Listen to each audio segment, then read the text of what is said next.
Hello and welcome. This is another episode of Intentionally Act Live. I'm Enrico Imanalo, Chief of Learner Success at All Aces Inc., here again with Dr. Thomas Rashad Easley, founder of Mind Heart for Diversity Consulting, LLC. Thomas, last time you were on the show, we talked about the crossroads of bringing our hearts and minds into the work of racial equity, diversity, equity and inclusion, belonging and access, and anti-racism. And for those watching at home, what barriers have you found in bringing your heart and mind to DEI or racial equity in your workplace? And what opportunities are you seeing to work past those barriers? Thomas, what's been on your mind since you were last on the show? Oh, it's been similar, to the last time, but I think in addition is how to help individuals continue to talk about race without feeling shame, but I think also helping people feel more comfortable discussing it because it is something that is impacting us, so helping them to see it more so as something that comes seamless from them instead of like this special skill that you have to have. Yeah, that thread of shame. I mean, I was raised Catholic, so very familiar with shame. But shame really has a huge impact on this work, right? I see Hmm. so many people kind of coming forward and being apologetic for not knowing things. And if we can't be extending grace to other people for not knowing things, then a lot less seems possible. You know what I mean? I agree. I agree. I mean, I think that it's well, it is kind of like a muscle, but I think people do to others what's been done to them. Yeah. We do what we know. Like like I think if like those who were engaged in self care regularly probably don't get as turned up as they would say in some of the songs, or as really hype when things happen because they're managing themselves, or people who are consistently rethinking natural, or I shouldn't say natural because it's unnatural what I'm leaning towards. People who are constantly reminding themselves that some of the records or the stereotypical thoughts and records about people that are incorrect or that are not true, it's like they're constantly thinking that. So then when they hear it, they don't, like they may not get stunned by it. They may not also, give into it. So to me, it's kind of like a muscle. And I think that if people are not in the practice of dismantling something or challenging something, then that's when they kind of get stuck. Yeah. That's when things seem to trip them up. And that's why it doesn't come off as ease. Then that's when it doesn't sound natural. It sounds like you're pushing through it. So yeah, and but thank you for what you said about shame. Um, not that shame is something to be thanked. Thanking you for the brilliance of bringing it up. But just because it's so easy for shame to set in because I mean, I'm trying to think, where did I first learn shame? And I Yeah. learned shame in school. I'll admit. I mean, well, and you immediately recognized religion, spiritual practice. I learned it from home, family. I definitely learned it at church, and so I think that those, hmm, I don't know if I want to say avenues or facets of life that define you or that really help anchor you, if there are seeds, or I'll even say understory of shame there, then all it takes is for someone to say one word, or to almost like stumble into something, and then now you're stumbling with them because you haven't worked through it. So yeah, yeah, I see. And I hear about it a lot. Yeah, I mean, I really like that framing of it being like a muscle, right? And Hmm. lots of things being like a muscle. Like there's that aphorism, practice makes permanent, right? And as Mm-hmm. I was really getting into becoming a racial equity practitioner and learning how to manage myself a little Hmm. bit better, what I became very aware of is one of my most highly developed emotional muscles was anger, right? Something would Mm-hmm. happen and I get angry at myself, or something didn't Mm-hmm. go right, I would get angry at the situation. And then eventually I started to wonder, like, why is my emotional reactivity so primed? It's like, oh, because I Hmm. exercise this all the time, All the time. right? Yeah. And so making Yeah. that switch, it was internal, but it did feel sometimes like I was physically saying, oh, we're not going down that track. We're gonna go down Hmm. this track, you Hmm. know? And over Yeah. time, that feeling of switching became smoother and smoother. And now I'm able to slip in and out of it far more easily. But it took a while Yeah. and it felt weird and it felt unnatural. And it was like, I remember going through a growth spurt as a kid and like knocking my feet into everything, stumbling everywhere. And in some Yes. sense, it kind of felt the same way. And Hmm. again, like, so some embarrassment would come up, but then I was better equipped to be like, wait a second, is that Hmm. really going to serve me? Is that necessary? Is that, where is that coming from? Why should I feel like that? And that was Ah. really fascinating. But I Hmm. think it's easy to talk about and to hear about, but to actually go through it is like you can kind of see when people are at the various stages and what they're grappling with as they go through it. As I, thanks again. It just excited me because you stimulated me to think about this p word, perfectionism, Yeah. and how and how. So excuse me for pointing. I just just affirming that like just connecting. You know what I'm saying? Um, but I think that that is also why shame can shine so bright, Yeah. because when you want to be perfect, and and let me say something to you, brother. I've seen it in many environments, whether we are okay environment, pun intended, sitting outside, but I mean like forestry world. People who it's like they fake like they have to know it. In the academic world, it's like they fake like they have to know it, and then if they don't know it, they either minimize it, right, or they just passively go away from it. And so I think that perfectionism, which is not a true reality, I mean, I believe practice makes better. Yeah. Practice may make stronger. Practice may even make calmer, but I don't think practice makes perfect. Mm. I think that and I think that those who strive for that, then that's when they stumble. Okay, because then they're kind of putting up that front. Look, I was raised to think that that's what I had to be. I had to dress a certain way, always talk a certain way, always respond a certain way. Yes, sir. Yes, ma'am. I am well. Good morning. Say certain things. Chest out. Say it with your chest. Like all of those kind of things. And some mornings, when I wake up and my hip is hurting, I just don't. I'm not so sure. I can sit up like this and and so then and that's not me saying, and I have to say this because I know it's easy for folks to throw this in at that moment. uh uh, tr- uh, what is it? It's like I'm exchanging quality for like diversity, or exchanging something that's great for something that is mediocre, or something, by giving people a space to be themselves or to feel exactly what they're feeling. And I don't think that that's the case at all. And I think that the more people can breathe and be who they are, if you will, stumble through things, figure things out, the better that they're going to be. Because those are the people who then, once they really internalize it and redefine it, those are the ones who can say things back. Those are the ones who can engage. Why? Because they're living it, because they've been through it now. They can. So I think so then when people stumble, to me, sometimes I wonder, did they avoid trying to develop Yeah. learning quote unquote skills, but learning behaviors is what I like to call them too. Learning thought processes, learning mindsets that then make it easier to engage with people from or to engage in environments in ways that you can stumble, and not the purpose of doing it for, I mean, not for doing it for this purpose, but you can stumble and other people won't even realize you're doing it because you're Yeah. not falling. You're just stumbling like, oh man, almost tripped there. But guess what? I either fell and came up in a push up, stood back up. I did that doing like, skating one time. I fell and I fell right on my hands when I was like, yeah. And I jumped back up.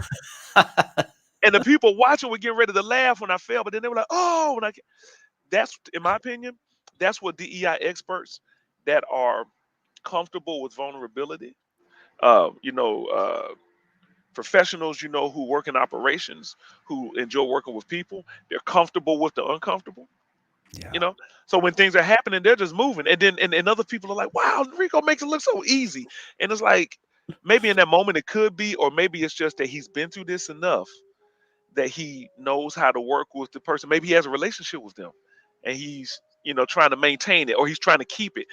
So it's just there's so many things that to me, if we would just pause, take inventory of where we are in that moment, don't try to be perfect. Just try to be, um, present, and try to be,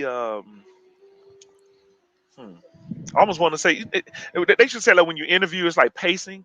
Yeah. Try to like move with them. But I like to say, like dance with them. Like see engagements as a dance, and when dances go smooth, both people or both parties or whoever is engaged usually enjoys it. Even if they're not a good dancer. Because they're like, oh, I don't look like I'm stumbling. So there you go. Yeah, and I'm not a great dancer by any means, but one of the things that I learned from you and I have talked about this a little bit in the past, but I know that you're a musician. When I was learning to play music, one of the Mhm. most important things was learning to play with others, right? Yep. Yes. And, Yes. again, I think that's a great kind of, parallel to draw because Hmm. in music, there's no real mistakes unless you're playing, like, classical music or something, but if you're playing off the energy of other people, then Hmm. part of the art of music is figuring out how to make those unintentional elements that come in and bend Hmm. them around into the flow of the whole thing, right? Yes. But Yes. in the work that many people engage in organizations, right? Hmm. When we're playing together as musicians, our goal Hmm. is to make music that makes us feel good, right? Hmm. And so Hmm. that's something we can all get on the same page on pretty easily and have fun with. But Hmm. sometimes in organizations with this really bottom line thinking, right? The goal Hmm. is to increase the profit X percent by quarter three, whatever, and there's a certain amount of restriction that comes with that, right? There's not a whole lot of Right. play sometimes.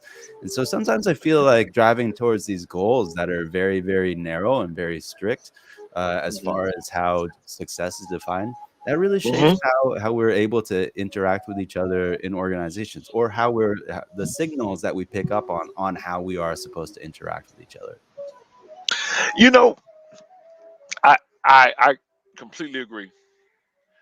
And then I think that when people see different forms of success, or learn different definitions, then here again, they can be more flowing. They can be more organic when working with because, like, let's say we're a company and the only way, excuse me, that we have measured our success is through our finances or through monetary gains, right? Then when we don't have the money, or if we feel like we don't have the money, right? Then what usually ends up happening is, people start. I think that leaders sometimes start either trying to find ways of getting rid of the things that's the least valuable, or they try to. I don't know. It's like sometimes like make like a really intense move to try to save everything. And I always say, well, what is the organization? The organization is actually the people. And the output is what the organization does. So I'm like, if we can get everyone on board with something. I give you an example. I remember years ago when the recession hit. So this was like around 2007, 2008, Yep. and we had a number of cuts that had to be made at that time. Now I'm working in diversity at the university here in North Carolina, and one thing that I made sure that I did when I first came there, I have to admit this is point for people. When you go to a place, from day one, work to as best you can make yourself irreplaceable. Okay. Mm. Listen to the Beyonce song "Irreplaceable" to the left, and just make sure that they don't send you to the left. We're going to keep going to the right. But anyway, but the point is, figure what people value, learn what they like, learn their values. That's why I say learn to speak their language, even if you don't agree with it. Learn to speak it because that helps disarm people, and then you can communicate with them in ways that brings them on to you. All right, so then when you want that change, it's it can be a little bit easier if they're with you. But the reason I say learn what kind of makes the world go round. So then what happened was when the recession hit, my office wasn't the first one on the chopping block. But around the campus, there were other programs, the they were on the chopping block. You see, and it was like, why? Because I got our office into the research space. I got our office into the grant writing space. I got our office into the curriculum development space. I got our office into the recruitment and retention of staff, faculty, and student space. I got us into the mental health space before mental health was even in, like this like big Wow. thing. Because as a pastor, I was learning, oh, emotions is what's happening with folks. So how do we do this, right? And so then when the recession hit, like I said, I was fortunate that my office wasn't on the chopping block, but then there were cuts, people talking about cuts. And I thought about, I looked in particular, this is not a pity, just, I'm just thinking about those who may not make as much as others. And, our custodial staff on the campus at the time, and it's probably still the same now, don't make, as much as others. And I still remember at that time, I was making $45,000. I remember I went to the assistant dean of finance at the time, and it was a he, older white male, and I gave him this idea. I said, "What if all of the administrators took just like maybe just a 5% cut for a short amount of time, and then we gave that, to the staff?" I said that way the state doesn't have to give any more money. We already have it. And I was like, and I said we do it for a limited amount of time, and those individuals, like me, who, and at the time, and I mean, being, single, I was like, like this was whether you're in a relationship or whether you're single or even if you're in a double household, I said, but that way everybody kind of gives up something, you Mm. know. And what the person said back to me was, well, that may be easier for you, as a single person and a young person. And I'm like, I have one income, um, wild person. What's going on with you? You have two, and I know this for a fact. You know, and this person was a minister. Don't even get me started on that. But anyway, but in the end, our dean at the time, he took like a 10% cut. Wow. He literally did that. Bob Brown, I'll say his name. He took a cut, and then he made an example for other deans, and other deans around campus did a similar thing, or took a cut. So then that kind of helped out some, right? So I think that and then other people like myself, we also took a cut, and and at first it may seem like it's a lot, but when you working with people who don't even make $20,000 a year, Right. and the only time I've been in that circumstance like that is when I was a graduate student. As far as being an adult making money, as a graduate student, who I only made $12,000 a year. So if you think about that and what people are experiencing and going through, and then if we could collectively do something without putting a judgment on it, or if you can't do it, say it, but you don't have to say it like you shouldn't do it. Right. You can just say maybe I'm unable to do it at that time. See, so now people are allowed to be vulnerable. You're allowed to say no, but you may be able to help somewhere else, and we're still saving the people because that's what the organization, you see, like that's what the organization is. And those are values that I just don't often see in these places. I see those values in family Mm. sometimes, not all the time, but I do see them in Sometimes, yeah. family. I see those values in friendships. And Enrico, I want to say this. Maybe I don't know. I don't know. Maybe it is are those values, is work a place where that's supposed to be? I mean, I would say yes, because we're working towards a goal that if it goes well, it helps all of us. Just like military. Right. Even though I want to be peaceful. But just like the military. If we all work together, the majority of us hopefully will make it back out of Yeah. theater. Right. Technically, but what if we all work together, the majority of people don't even have to be harmed. You see what I'm saying? It's like, what if we did it like that? Well, if we all work together, shoot, the majority of people probably don't even have to be hurt. We might even have to shoot a bullet if we do this the right way. So there's so many other ways that if we would just turn it.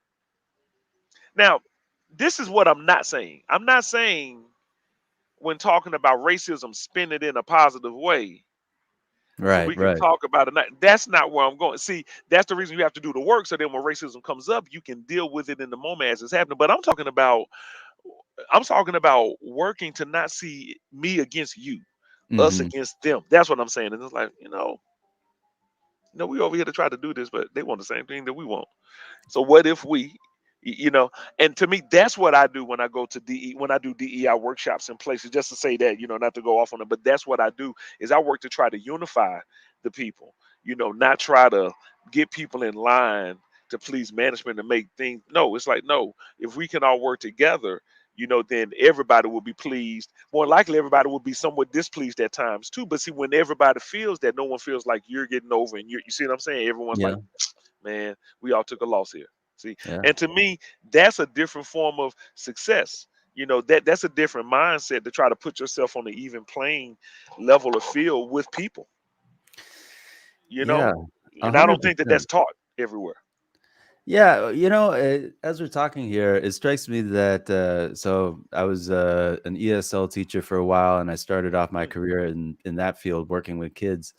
And mhm. working with kids, one of the things that's so striking is that so often children are very generous with one another, and it's Yeah, really they really are.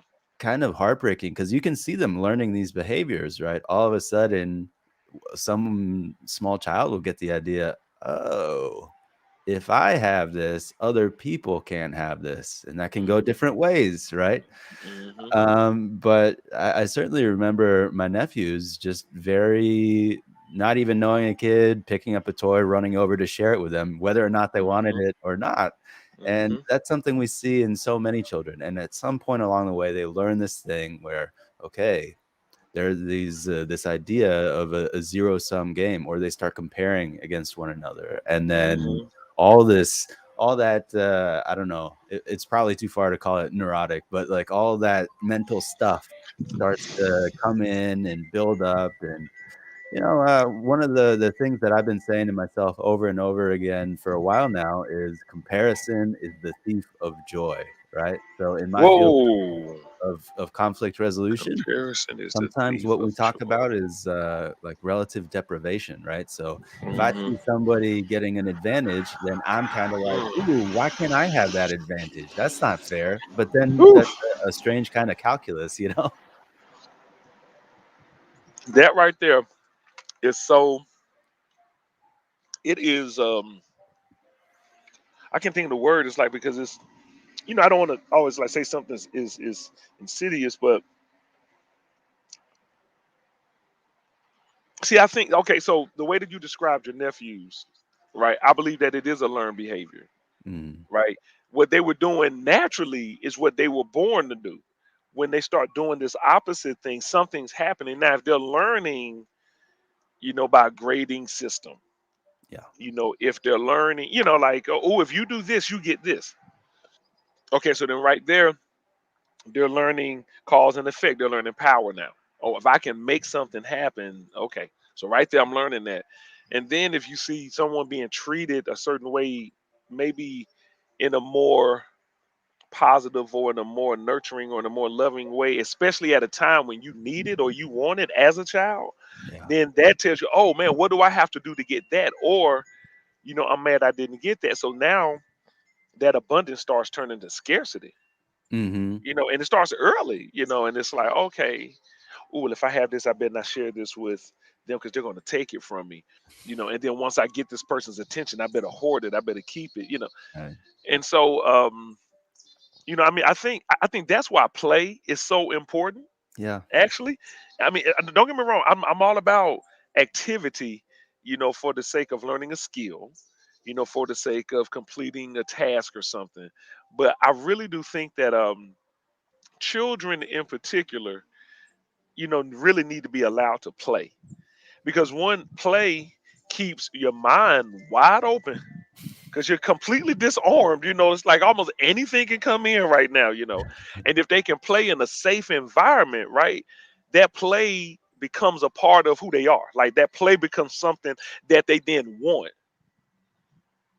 And if they can do that more in numbers and then get into a place of leadership through time, and that becomes something that they make happen. They're like, oh no, we gotta, it's too serious in here, or it's too tense in here. The organization is us, you know.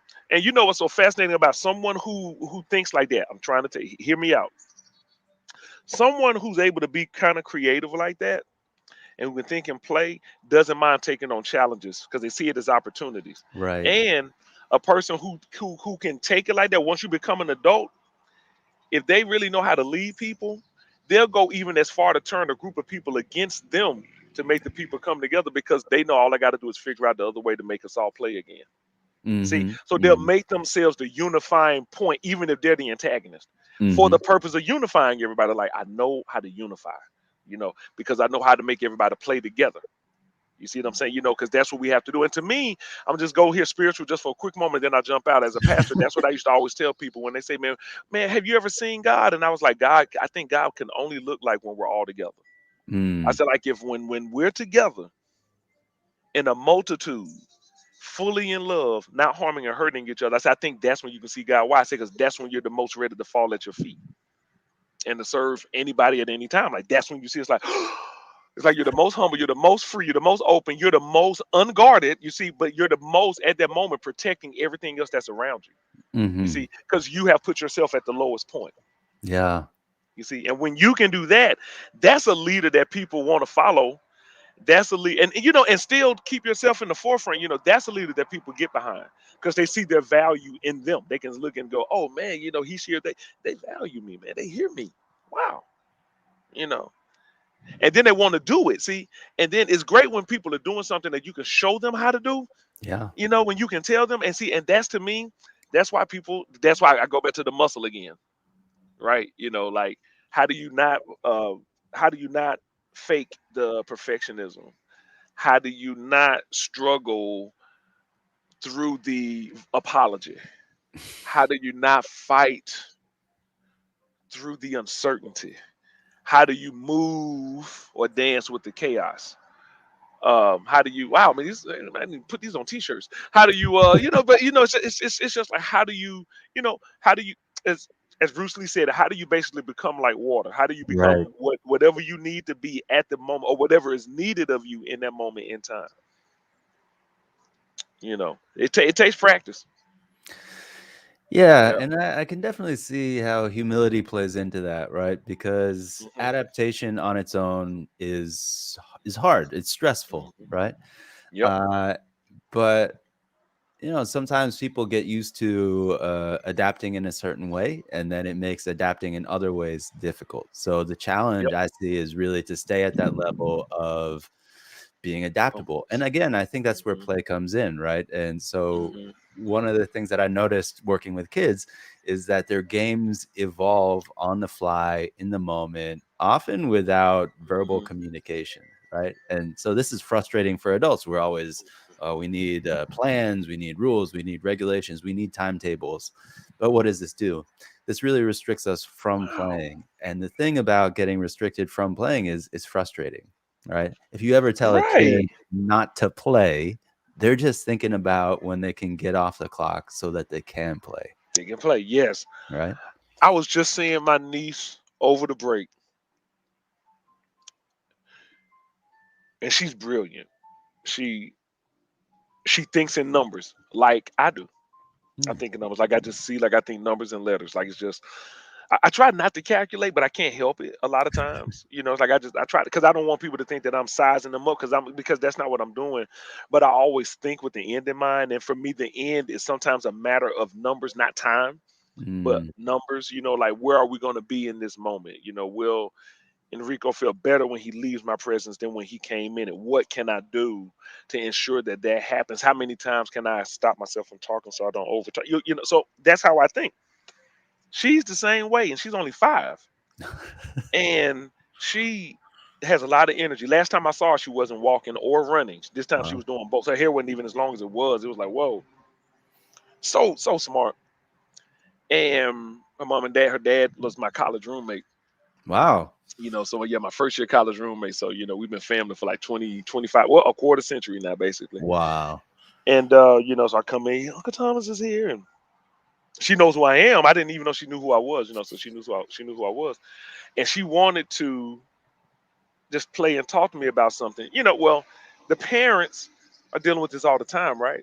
So they're like, come on, so like, let Uncle Thomas sit here, right? But they didn't realize that that's not contact that I'm accustomed to and that I can do that.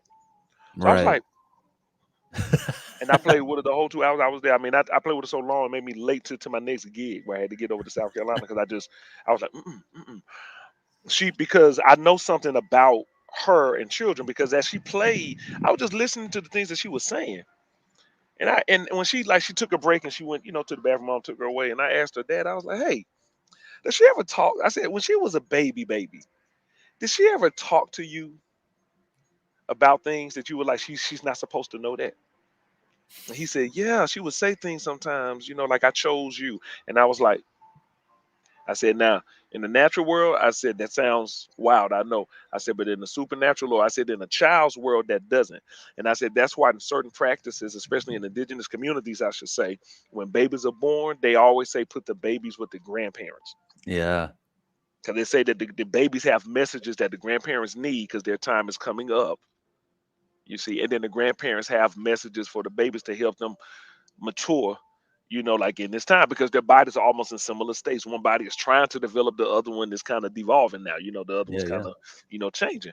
And so so when he said, yeah, he started just telling me things that she said. I said, keep listening to your daughter and don't stop her. Let her keep going. And she has timetables all over the house. Addition, subtraction. Her favorite number is 12. My favorite number is 4. I was like, so 12 is a what derivative 4? Good job. I said 4 is a what derivative 2. She got it. It's like she's doing it. So but so here's the thing I love, right? She's a girl. I said don't stop her from playing, because she needs to know that she's a scientist, she's a mathematician. She needs to know that. Don't stop her. That's why I wanted to keep talking to her, because I need her to go be an astronaut if that's what she's going for, or I need her to save this planet if that's what that math mind will do. Because as a girl who's running around the house playing, thinking out loud and figuring problems out, it goes, yes. I was like, with the right spirit and the right raising, she's gonna do that for the planet. She's gonna be like, oh, I think we can solve this, and she won't be selfish. Mm, She just gonna want to give, like, oh, I got something to give. And you can tell why, because she's gonna be thinking about how much she can give, like she see, and that's when the calculating comes in the benefit for everybody. Like, okay, yeah. how much can I share? How much can I, and that's all she was doing with me. She was just sharing. She was like, I want to show you this thing that I'm writing. So then she would write, and then I'm like, can I add something to it? And she goes, okay. And then I was like, and she was, oh, you just changed the form of it. I said, see, now I just changed it into another object. She was like, you did. I was like, look at that. So everything can change if you shift. And she was like, and I said, that's what you have to do. Be able to shift. Okay. And she was like, yes, sir, I got it. I got it. I was like, 5. And then she's Ah, in kindergarten, and they like, and she advocated for herself to be skipped to the first grade, and it's happening because she's exceeding everything. She was like, I really think I need to go higher. This math, it's too, no, I need to go higher. This science, I'm doing everything. And so they're going to do it. So anyway, that's the other thing. When you let children, I'll be quiet again. When you let children grow, if they have the supportive environment and have the faculties and everything is good, they can also advocate for themselves before they even teens. right. Yeah. She advocated for herself. She said, I need to be in the first grade. This is too easy. So yes. So you see, letting people be free with, let me say this too, but with boundaries, right? Because boundaries aren't necessarily a bad thing. No, not at You all. know, and when I say but with boundaries, I mean boundaries so we won't hurt ourselves. Mm, Boundaries so we won't hurt other people. If you put that kind of a boundary around it, I just wonder how creative we'll be as adults. I just wonder how, yeah. because I remember, I'll say this, then I'll hush. When I would work with young people, and I still do, I always ask them, like I appreciated the last time you asked me, like what brings me joy. I always ask young people, I start off with, who's an artist? And then if no one raises their hand, that's when I start the number game. Who was Mm. an artist when they were between 1 and 5? Ah, okay. And who was an artist between 6 and 11? You see, I'm doing 5-year increments. See? And by the time I do 12 to 17, that's when the majority of the hands have gone down. By Mm, the time we get to high school, it's gone. And it was like, so as babies, when using both sides of your brain, that's when you were an artist. See, and then I start saying that to them. Like that's when you can absorb and do everything the fastest, and yeah. then it gets worked out of you. So yeah, I mean, this is all just so ironic, right? You and I are often working with organizations that are prioritizing things like innovation and creativity and problem solving.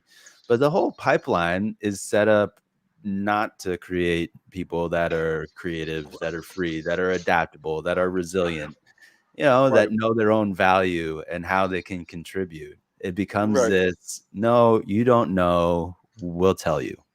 Mhm. And that's where Mhm. some of that kind of that restriction comes in, right? So Mhm. if you're day in and day out being told who you are, what you're good for, how you're valuable and how you're not, Mhm. that gets to a person.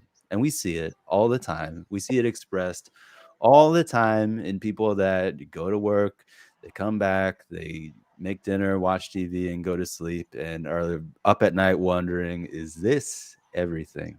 It's as Right? good as it gets. Mm. Yeah, Mhm. and in some sense, we can start to see how this learned helplessness kind of starts to creep in. Like, well, this is Yep. just another grind. I got to get through this.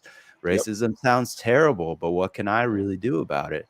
And Right. meanwhile, the companies that employ them are saying, well, how do we get people to, bring their creativity and energy and engagement to the Mhm. workplace without that realization that a lot of the stuff that they're doing that makes them successful or a Mhm. profitable business is exactly what their challenge is. That's right.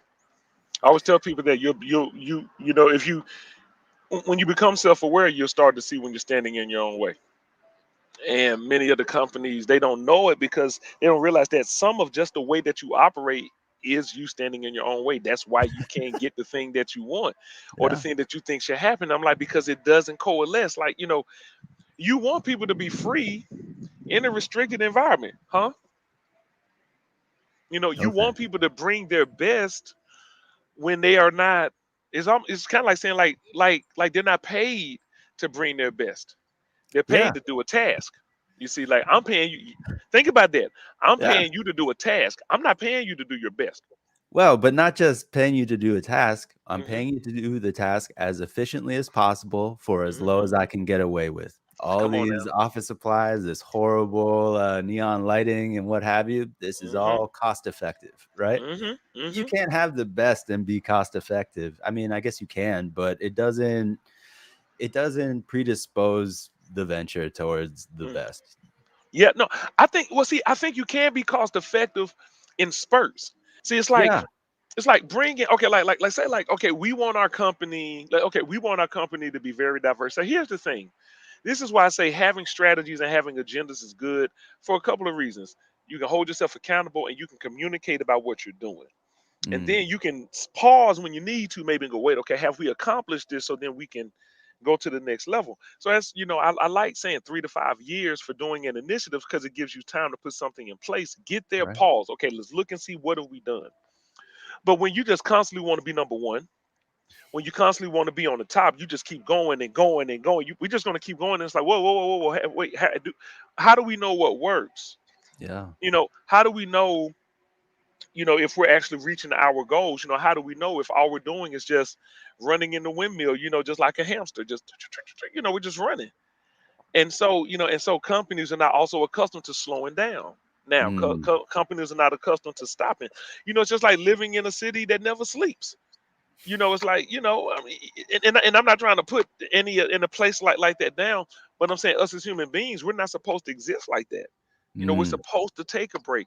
So we've gotten to a place where, man, it's like I remember when I was a kid and television didn't stay on 24/7. Right. It just ended at some point, Ended. right? You can sit there and let that sound bug you the whole for the next 5 to 6 hours because that's all you're going to hear and that's all that's going to be on because we're done. People are sleeping, we're resting. But when you get into, you can say capitalism basically, because it's like the whole point is how do I keep the money Yeah. coming in? And that's the reason why I said spurts, because spurts Mm, means that we move in an incremental way, accomplish what we need to do, report it out, start the next strategy, keep it going. So that's why I think DEI, here's something I will say about DEI and even talking about race. This is why people who work in DEI need support, sometimes need units, because as problems come up, everyone is going to want their problem to be addressed. yeah. But many of these institutions, especially those who bring in, people when they were being proactive. So it's not the people who are reacting to what's going on right now. I'm talking about the people who are already doing it. Sometimes they may not have the resources all of the time. They're trying to build it. But so we have to be creative in how we support the person coming in and letting them do what it is that they can do and help the organization instead of bringing them in, then restricting them as soon as they hit the door. Yeah, this thread of our conversation is bringing up something for me that you said last time, and I think it was from your book actually, and your exact words were, "It's hard to challenge the culture of a place when you're hired to challenge the culture."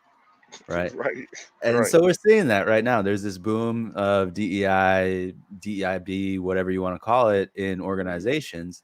But often, what's very apparent is that these organizations that are looking to change are not really looking to change. They're looking mm-mm, for something else to change, anything except for them that they can consume like a product and magically be better, right? mhm, mhm, And it yes. doesn't work like that.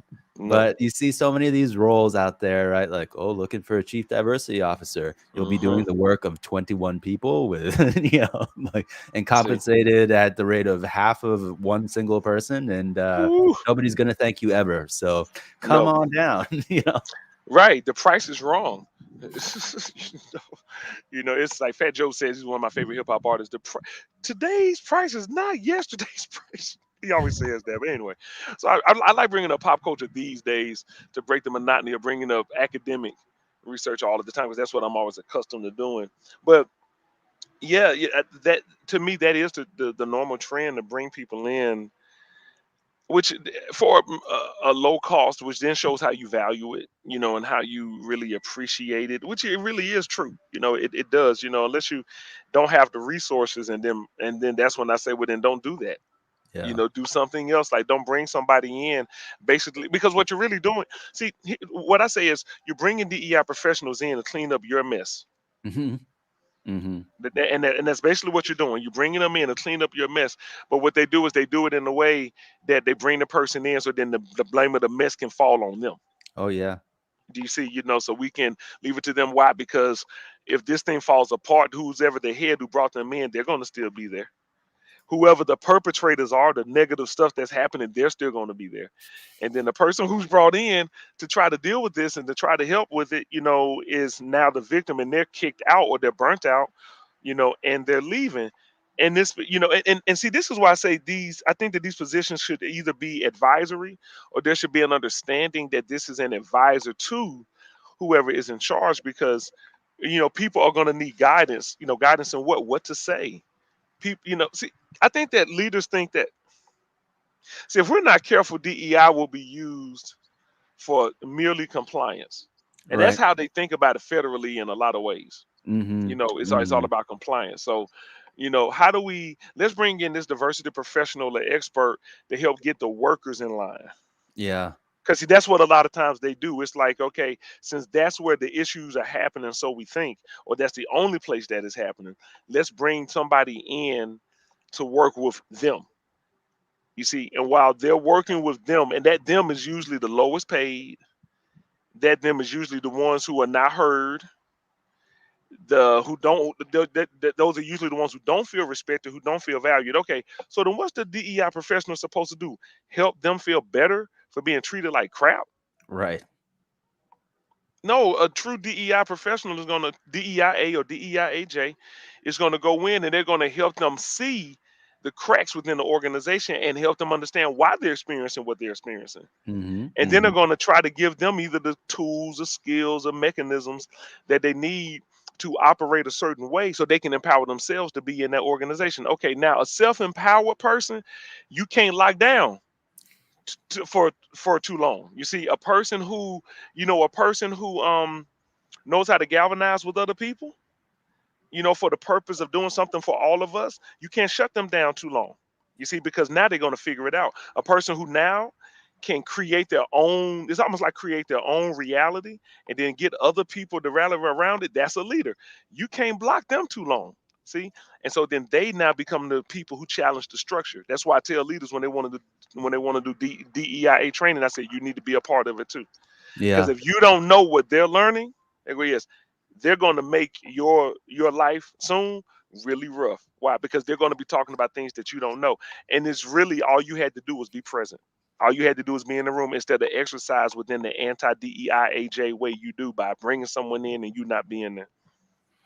So for people that are, might find themselves as in that chief diversity officer role, or maybe there's somebody within their organization who's been tasked with taking on the majority of the DEI work, and they're Hmm. feeling kind of stuck, they're feeling restricted, they're feeling like they have no place to play. Hmm. What would you recommend as like first steps in trying to figure out how to navigate the situation? Hmm.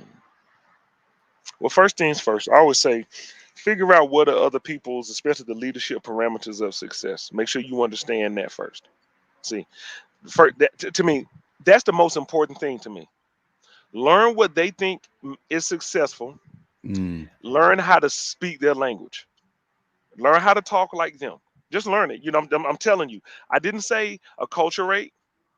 I didn't say sit yourself aside. I didn't say shrink.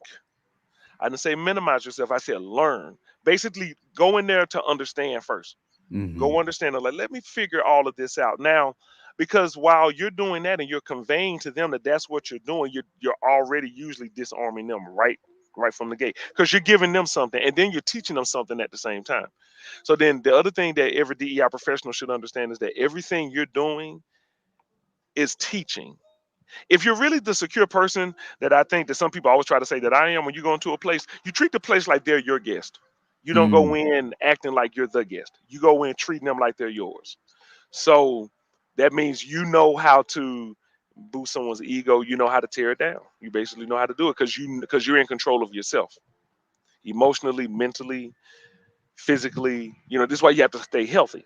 You right. see, you have to know how to breathe. This is why meditation is so important to me, especially when doing this. But it's important, period, because it helps you to center yourself. So when you go in, the person who goes in seeking to understand is not the one who has their guard up, but they always got their heart protected. You see, Mm-hmm, because mm-hmm, they understand that when people feel misunderstood, they strike or they retreat. So you, as a DI professional, your work is to hold the space and keep people from striking and retreating. mm-hmm, Is to keep them there so that they can figure out what they've been hiding from everybody right. else. Is to keep them there so they can figure out, oh, these are the gray areas that some of us have hid in the shadows of, which protects us and makes us safe, which doesn't work for everybody else. See, you hold that so that they can do it, then you show them or give them some tips on how to change it. See, but you help them do it, because when they do it, they take ownership and they see you as part of the team. But when you take it and then you do things that they don't like, you now see, you become technically what you were supposed to become. They just don't realize it. You Mm, become the person who's pushing the culture. right. See, like that's what you brought me here to do, you know. But see, they because they also know what it is to be forced into compliance, they forget along the way. And that's why I say people who are rule followers and people who just do whatever they want, that's why they're always a big part of the problem. You see Ooh, what I'm saying? yeah. Even when they're not trying to be the enemy, they're a Mm. big part of the problem, because I'm like, well, those rules you're following are probably what's dismantling the relationship between these people. Thomas, I wonder, have you ever read that book by Hannah Arendt? It's called Eichmann in Jerusalem. No, I have not. So I bring it I'm up so sorry because about no, that. no, not at Ooh, all. that's But that's because I've heard of it. so Mm, something that you said really kind of made me think of that, right? So one of okay. the famous lines from that book is the banality of evil. And Hmm. so Hannah Arendt, for those watching, is was a journalist who was Hmm. covering the Nuremberg trials, so the Mm, Nazi war that's crimes trials. yep. And what she found was that most of these high-ranking Nazis were not, monstrous evil people. In fact, she describes them as kind of like very normal looking, Hmm. kind of gray, not really that much personality. All they were doing, and the line that keeps coming up in it over and over again, is some form of, I was just doing my job. I was just following rules. I was just doing whatever I was told. And to your point, when we Hmm. do things without that critical thinking, if we don't kind of draw the lines out and say, hey, how is my action going to impact others in the future?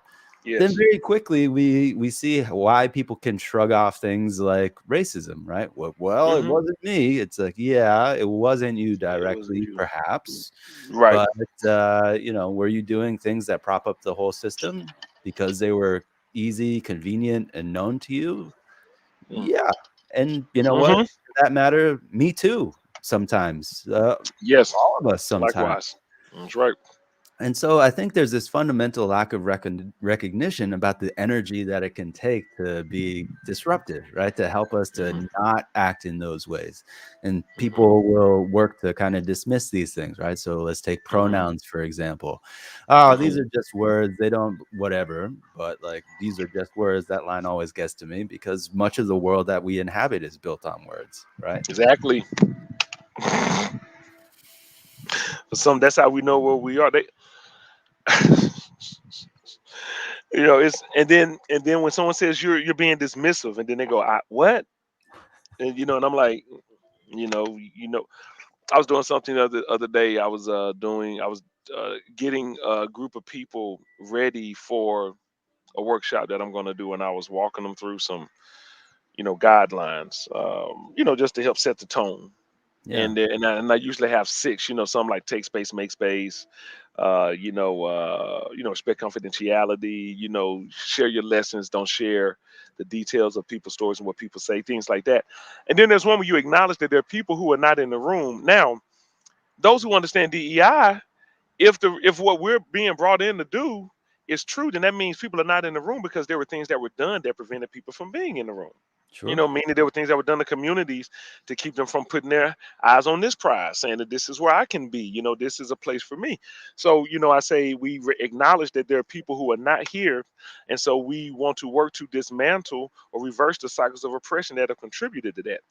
And then, right when doing that, you know, in the moment, an individual actually, like spoke up and you know shared from their background, like how they did not feel that something like that had happened to them. So I think that we need to, like change that or remove that. And then another person, yes, was like, yeah, how can we put a positive spin on that? And I was like, whoa. And then they kind of try to justify it by saying, yeah, maybe someone or something has been omitted. Maybe it was not intentional, but that's not, like oppressive. And then and then I asked a question. I was like, what is omission? It's a form of oppression, And then I was like, we can't, you know. But first, hear them first. See, I did. See, it wasn't like a. Psh, it was more like, okay, please, give me some ideas on what we can do. Because here again, remember, demonstrate what you want them to do. I Mm, will want them to hear someone who is saying something to them that they don't like. Just like right now, they're saying something to me that I don't agree with, right? But I don't have to go at them with vitriol. I don't have to respond to them with an attitude. No, I can receive it because if I receive it, then they may actually keep the door open for me to teach something. And then that's what I did after I got it. And it was like, okay. And I said, but here's the only thing though. What is omission? It's a form of oppression. I was like, and then see, so this is why we have to work to not judge people or organizations by our standards. mm, We have to be, you see, because I'm one person. I'm not the organization. I'm in the organization. I'm a part of the organization. You see, that's where humility comes in again. So just because I may think I haven't experienced something, it doesn't mean someone else has not. Boom, right there. Now I can engage with someone because I have not minimized their experience. I haven't tossed it away. You see, and here again, I still didn't even toss that individual away. I said, okay, thank you for that. Hearing them, and then said, but everyone doesn't have that experience. So we have to be cautious when making absolute decisions or even making suggestions purely from the perspective of I'm uncomfortable with something. A mm. lot of times that's when growth happens. Yeah. When you're uncomfortable with something or when discomfort is happening, it's like, okay, so we have to work through it. So, and didn't have to throw shade, didn't have to do it in a shameful way, and was able to continue. So it's very important. I agree that people should need to be able to be quote unquote themselves. I don't think we have to be 100% all the Right. time, like in the space. But I do believe be yourself because when you're yourself, I think that's when you show up. Yeah. You're ready to engage. You can be challenged and challenged. I do think that equity is great so that we can challenge something without fear of consequence. Because by then, when we're focused on the progress of this place, I'm just trying to push us forward. And the rule followers have a place too, but I just encourage everybody out there in the world who prides yourself on being a rule follower. Let me say it like that because we all follow rules. Yeah. We have our own personal rules we follow. If we all have a job, work somewhere, heck, if you're an entrepreneur and you have your own business, you have rules you follow, especially if your business has been around for 5 years, 10 years. There's certain things that you follow that lean to your success. All right. So that's really where I'm going, about the rule followers. Those of you who are those staunch rule followers, thank you for helping keep some things in place because that's what you're doing. Right. But then there's some things that need to be dismantled, and that's what you're, preventing from growing. That's when you become a barrier. That's when you're not actually helpful. You become a problem. So, Yeah. see those rules, start thinking about the rules that don't benefit everybody so that everyone can show up. And those are the rules that we don't need you following. Those are Mm. the rules that we need you changing. Those are the rules Right. that we need shifting. Those rules that keep us successful, but then those people we work with, because the way we operate, they can't be successful. See, those are the rules that we need to Yeah. look at. You see what I'm saying? So. So last time we were talking, you made a distinction between agents of change and Mhm. agents of maintenance. But it was very quick. Mhm. We didn't get to talk about that. And I know we're Mhm. a little bit short on time today, but I wonder Mhm. if you can open that up for us a little bit because as we're talking here, it's starting to strike me like sometimes seeing somebody as an agent of change, that's kind of a static thing, right? So change this Mhm. one thing that exists, but framing it Mhm. in maintenance, well, we know that even the something installed with the best of intentions, it needs some maintenance every once in a while. It needs a checkup, it needs a tune-up, it needs an oil change, whatever you want to call it. Mhm. And if we've got people on one end kind of just saying, no, we can't change anything, then the system might be degrading and, getting worse and worse without really Mhm. realizing it. We're not always great about Mhm. tracking how things evolve over time. And Right. so, sometimes people see change as an absolute, to your point before, whereas, you've been talking about doing things in spurts and increments and things like that. And that's kind of Mhm. where maintenance comes in, right? If you Mhm. if you gain a little bit of weight during the holidays, as I certainly have, that doesn't mean, like go on a crash diet or do all these things. It's Mhm. get back into healthy maintenance. Mhm. Yes. So agents of change, agents of maintenance. So I think a lot of folks who care about DEI will say, "I want to be an agent of change," and sometimes people take that as being synonymous with social change agents. Like Right. people who operate with social change. But I think an agent of change is a person who comes in and he, she, or they recognizes a structure, a behavior, a policy, a program. Like they recognize something that's happening that is probably excluding other people. And as it's happening, you're saying that it's welcoming and everyone belongs. And it's like, so it's like, well, that's not it. So like, okay, so for example, I'll do one that's really simple. Easy one is our holiday system and the way that we do holidays, right? Okay, so everyone just got off of Thanksgiving. Well, if you're indigenous and you know your history, like me, you don't celebrate Thanksgiving Mm, because that's not something that we give thanks for. All right, then we have Christmas is coming up. Well, everyone's not a Christian, right. and everyone doesn't recognize Jewish everything. Oh, but guess what? Everyone's not a pagan either. See, Yeah. so then you see, and then everyone doesn't like capitalism being used in the religious or spiritual practice. And you see, so then, oh my goodness, okay, but that's Christmas. But guess what's going to happen? Everybody's going to get time off. All Mhm. right. Now, what happens if you're a leader who comes into a place and you see that there are people who have to take time off, excuse me, to celebrate their special religious, spiritual practices, and others, of us get to just enjoy and just take these times off. Like we know that we're going to get that time, right? So then we understand that those holidays, those practices are going to get recognized, but then these other ones don't. So then if someone's not at work or someone takes off, ooh, they start looking like they're trying to get favoritism. No, they're just trying to do the same thing that we do in December. They're trying to do the same thing that we do in April, around Easter or resurrection. They're trying to do, you see, so then if you can highlight that, right, then we can challenge the holiday system. We can challenge how we do it. We can, can we make this more equitable? Like can we make this, like why does does every company have to, does everybody have to get off in December? Can we do that a little different? But Yeah. but then now here's what I'm saying that because then in the media we promote it as family time. This is the time to take care of your community. Then if this is the time to take care of your community, why our company is taking my money by making me want to go shopping? See. So when you can see everything as a system, you see. So when you see how it's all connected, and then if you're a leader who wants to make things equitable, maybe you don't necessarily value and care about every holiday. Maybe Mm, you don't even value your own holidays. So then sure. maybe that makes it easier for you then to appreciate other people's holidays because you don't put yours above, or you don't overly value yours. You don't put yours above other people's. Do you see? And so now we can start thinking about how do we make it so that they don't have to take off, or so that they don't feel left out. How do we do this? Okay, now that's a change agent. See, that's you thinking about change. The agent of maintenance doesn't want to deal with that. Look, Mm. man, I'm glad we get those 2 weeks off. Let's go and enjoy that, okay? Why we come on, look, what? If you save up your time, then maybe you'll just have the PTO to take off. Yeah. You see, so you make it easier for them to pay the price, and then this other thing gets to stay in place. And Mm. usually the agents of maintenance, that's why I call them the rule followers. The rule followers are the ones who keep things in place because for the time being, what's really happening is they're benefiting from that. So they a lot of times, if they're especially if they're not self-aware, right, they don't see that they're the problem. So this is So then when we that's see why things like gatekeeping and uh-huh. whatnot. Yeah. And so that's why I tell people who always want to look for the worst of the worst. They're like, man, so I like, you don't even have to go that far.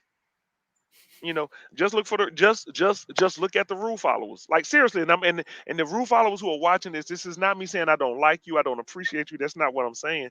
What I'm saying is we all have the opportunity to be a problem. Hmm. We all have an opportunity to be the hold up for progress. And I'm just saying that one way of doing it is being a person who follows all of the rules and who doesn't get out of the way of progress. That's what I'm saying.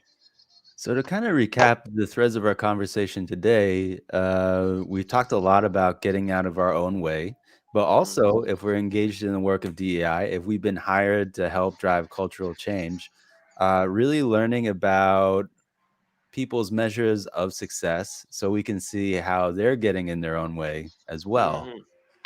And Yes. so, like, also we've talked about some of the ways of managing ourselves so that we don't get in our own way. But Mhm. yeah, I mean, I noticed something that kind of a dynamic as I continue engaging in this work is I come to that lesson of not getting in my own way. I go off, I try Mhm. to practice something, and then I start getting in my own way. And then I find myself coming back to, yes, okay, so I need to center myself again and Mhm. reevaluate. Mhm.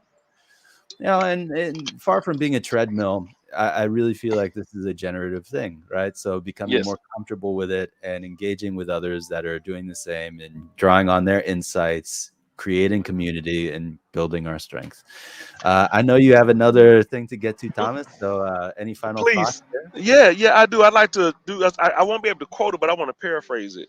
So, Dr. Beverly Daniel Tatum, Mm, who wrote "While the Black Kids Sitting Together in the Cafeteria," used quoted some of William Crossing's work to help understand social identity development. So understand why people take on the racial identity that they do. And William Crossing used some of Eric Erickson's work around social identity development. So I like Eric Erickson in particular because what he wrote was that in our identity development, as we're learning new things, we go through a process. Okay. mm, So then what I do is and I teach this sometimes in my workshop or in my classes. I walk people through this process, of development that shows you how you accept an idea or reject an idea, or how you mm, redefine the idea, you internalize it. So I'm like, all right, so you learn something new. And if it's something that doesn't fully coalesce with you, you actually will resist it. yeah. The question is, do you resist it passively or actively? But you're going to resist it, and you will probably resist it both ways at some point.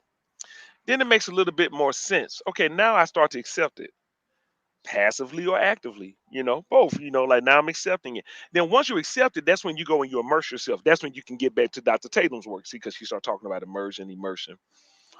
And so then you get to the immersion. Now I'm getting into it. It reminds me of when I joined the Nation of Islam when I was a kid, you know. And when I first learned something that was challenging my Christian understanding, I was like, ugh. And then when I started accepting it, it started making a little bit more sense. I said, well, that makes sense. And then something said to fully understand it, I had to become a part of it. So I had to join. I had to start learning Arabic. I started learning, you know, like to read our holy text and just started learning a whole lot. Okay, now after you immerse yourself in it and you learn some things about it, some that you may not dig, some that you may, or some that may coalesce, some that may not, some you may agree with, some that you may not. You come out, and this was some people interchange these, or I mean switch these, but I stick with what he did. So then you internalize it. Now I internalize all this stuff that I just learned. Okay. So when you internalize it, you now are taking it, and that's when you're going through that agreement period. That's when you're going to agree, get rid of this, keep this, make this mine. Okay, I'm going to put this term on it. This is it. This makes sense. This doesn't. Get rid of that. And then when you redefine it, and then you can start to use words in a way that is interchangeable that doesn't throw people off because you're now speaking their language and you're speaking your own. Okay. Mm. Now when you get into DEI work, right? When people work through race, that's one. Then it's probably gonna be gender expression. Now you gotta work through that. You ain't work through that. Now we got class. Now you gotta work through that. Now we have age. Now I gotta work through that. Now I have hierarchy. Now I gotta work through that. You see, so this is why I tell people it's a journey. It's never like a destination. And to me, that's the best way of seeing it. So then you don't get tripped up when you mess up, because you will. Because then when you mess up, that's the moment when you start learning something new and doing something different right there. Okay, here we go. Acceptance, rejection. You see, and then it just starts over again. I don't accept this. I do accept this. Ooh, let me immerse myself in this. Now let me internalize this. And now I can redefine it. And now I'm ready to talk about it whenever it comes up. Because why? It's mine. Yeah. But I don't own it. I own it for me. But I don't own Mm. it. I can share this with you and you can make it yours too. Kind of reminds me of that movie Groundhog Day, right? So I know that a lot of True. times people see that as, oh, it's kind of this hellish situation where he has to repeat the same day over and over again. But Hmm. I mean, I guess I'll say spoilers alert, even though it came out in like 1991 or whatever. Yeah. But so if you haven't seen it, you should definitely see this It's a movie. great But at movie. the end, we have no idea how long he spends in this repeating day, but eventually he comes out of it and he's a much better person, right? He's learned a lot Hmm. of things along the way. He's Hmm. connected with people. He's learned about himself, and Hmm. now he's ready to deal with the world in a way where he's not a jerk, right? That's it. Ultimately for me, that's kind of the, it sounds silly to say, but I don't want to be negatively impacting other people. That's not what I'm here to do, and that's Yeah. really at the heart of why I'm so interested in this. A lot of Hmm. the stuff that happens to us is not necessary, and if we all just learn Hmm. a little bit more, put it into action, and give ourselves and other people the grace to make those mistakes as we're learning, it all Hmm. becomes so much easier to deal with. I completely agree. You mentioned Bill Murray. He's used to be one of my favorites. His other movie I love that's a classic is Scrooged. Yes. Where he's Scrooge. Where he doesn't want to give and treats his ex a certain way, treats Mm, his baby brother a certain way, and then he goes through the story. Spoiler alert! And you learn he became that way. right. That's why I say it's a learned behavior. He was a kid that wanted to give and play and do everything, and then just over the time things got taken away from him, and then okay, now I'm not gonna give anybody anything. And then when he saw how him holding or hoarding everything ended contributed to someone That's not right. li- Yeah. and then that's when it was like, really? Like, is that bad? I didn't know it. No, like, no, and this is why I always tell people, this is why I don't make things easy for people all of the time. Don't put the positive spin on it. Because when you feel it, that's when it'll change. Because you Yeah. don't want to feel it anymore. I didn't say feel that way. You don't want to feel it. See, I Mm, can feel that way again because I can accept, reject, internalize, you see, but feel it, the it of what you actively hurt someone. yeah. So then that means you work to not actively do that again. Yeah. I was not expecting us to kind of capture all the threads of what we were talking about in Bill Murray movies, but I'm really glad that we did. That's why I love certain things, man. Man, yes. This why the whole agent idea came from the Matrix. Yeah. Yeah. So I mean, I just I don't know. Sometimes I find some clouds of wisdom in them. Like, I think I can use that. That's Right, cool, yeah. And I'm usually reading something at the time, and I'm like, and I'm like, I can let me, let me Connection. connect. But that's when I was younger. I haven't watched television in now years. I can say that, but I haven't watched television, but yeah, but when I did, that's what I would do with movies like that, Matrix, Inception, comedies, Fight Club. That's my number one favorite movie. Usual Suspects. That's what Love I that do, and movie. that's why those movies really get me because I'm like, because it's about human interaction, human engagement, Yeah. and decisions that lead to the results that you want. Yeah, Yeah. definitely. Any final thoughts, Thomas? Hey, I just hey this is great. I appreciate you bringing me back for part two. I Well, think that thank this you. was even flowed like a river even more than the last one. And just everyone is not about perfection. It is about but it is about sincerity, and it's about Yeah, being genuine, and it is about change. It is about change. Some things have to change. Some things are supposed to change. Some things are not supposed to stay the same. And whatever you fight to try to stay the same that helps you and then benefit and doesn't benefit someone else, that's the thing that I encourage you to work on, because that's what's going to change your world and change you. absolutely. Well, Hmm. thank you so much again, Thomas, for coming back. Time always seems to fly when we get to hang out and talk, and It so such a does. pleasure once again. Thank you. Once again, everybody, if you haven't checked out Mind Heart for Diversity, please do. And Thomas has a book out as well. Yes. We will be linking that in the comments. Last thing that I want to talk about before we go is we do have another dignity activity coming up. So if you want to see how some of this like unhealthy rule following kind of manifests in dynamics of oppression and things like that, well, then you can join us on Friday, December 9th at 12 to 2:30 p.m. ET. Mm, And that's the link right there at the bottom. So bit.ly got it. slash dignity December, that's DEC 9. That's it for today's episode. Thanks again, Dr. Easley. Always great to see you. My name is Likewise. Enrico E. Manalo, and we'll see you next time. See you Bye. next time.